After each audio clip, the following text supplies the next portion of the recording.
ரோமரின் புத்தகம் 12ஆம் அதிகாரம் 12ஆம் வசனத்தை வாசிப்போம். நம்பிக்கையிலே சந்தோஷமாய் இருங்கள். நம்முடைய நம்பிக்கை எது? நம்முடைய நம்பிக்கை இயேசு கிறிஸ்தானவர். நம்முடைய நம்பிக்கை எது? பரலோக ராஜ்யம்.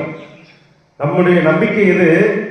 மீண்டும் இயேசு நம்மை அழைத்து போக வருவார். அல்லேலூயா, அல்லேலூயா. தொடர்ந்து வாசியுங்கள். உபத்திரவத்திலே பொறுமையா இருங்கள். நமக்கு உபத்திரம் உண்டு, அவர் வரும் வரையில் உபத்திரம் உண்டு. ஏனெனில் பிசாசானவன் யாரை விழுங்கலாமோ என்று உபத்திரவப்படுத்துவதற்காக சுற்றி கொண்டிருக்கிறான். கவனிக்கிறீர்களா? அல்லேலூயா. கர்த்தர் நல்லவர், நம்மோடு கூட பேசுவாராக. உங்கள் நம்பிக்கையிலே நீங்கள் சந்தோஷமாய் இருங்கள். நீங்கள் யாரை நம்பி இருக்கிறீர்கள் என்றால், உலக மனிதரை நம்பி அல்ல, உங்கள் பணத்தை நம்பி அல்ல, உங்கள் பொருளை நம்பி அல்ல, உங்கள் சரீர பலத்தை நம்பி அல்ல, உங்கள் அறிவை நம்பி அல்ல. நீங்கள் யாரை நம்பி இருக்கிறீர்கள் என்றால், ஜீவனோடு கூட இருக்கிற இயேசு கிறிஸ்துவை நம்பி இருக்கிறீர்கள். ஆமென், அல்லேலூயா. அந்த நம்பிக்கையிலே நீங்கள் சந்தோஷமாய் இருங்கள். நான் தேவனை நம்பி இருக்கிறேன் என்ற சந்தோஷம் உங்களுக்குள்ள இருக்க கடவுது. நான் தேவனை நம்பி இருக்கிறேன், தேவன் என்னை ஆசீர்வதிப்பார் என்ற நம்பிக்கையில் சந்தோஷமாய் இருங்கள். நான் தேவனை இயேசுவை நம்பி இருக்கிறேன், எனக்கு மெய்யாகவே சரீரத்தில் விடுதலை கிடைக்கும் என்று அதில் சந்தோஷமாய் இருங்கள். ஏனெனில் நாம் நம்பி இருக்கிறவர் உலகத்தின் ராஜா. அல்லேலூயா, அல்லேலூயா.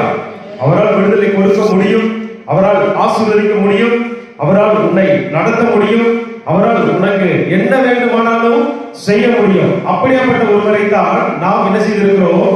நம்பி இருக்கிறோம். அதனால அந்த நம்பிக்கையில் நாம் எப்படி இருக்க வேண்டுமா? சந்தோஷமா இருக்க வேண்டும். அடுத்ததாக, உபத்திரவத்திலே பொறுமையா இருங்கள். உங்களுக்கு உபத்திரவம் உண்டு. எல்லா உபாதைகளும் உபத்திரவங்களும் நாசமோசமான காரியங்களும் எல்லாம் இந்த பூமியில் நிறைந்து கிடக்கிறது.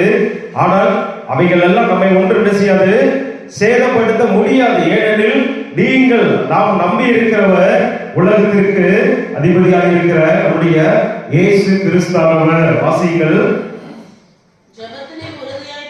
ஜெபத்திலே உறுதியாய் தரித்திருங்கள். 3 காரியங்கள்.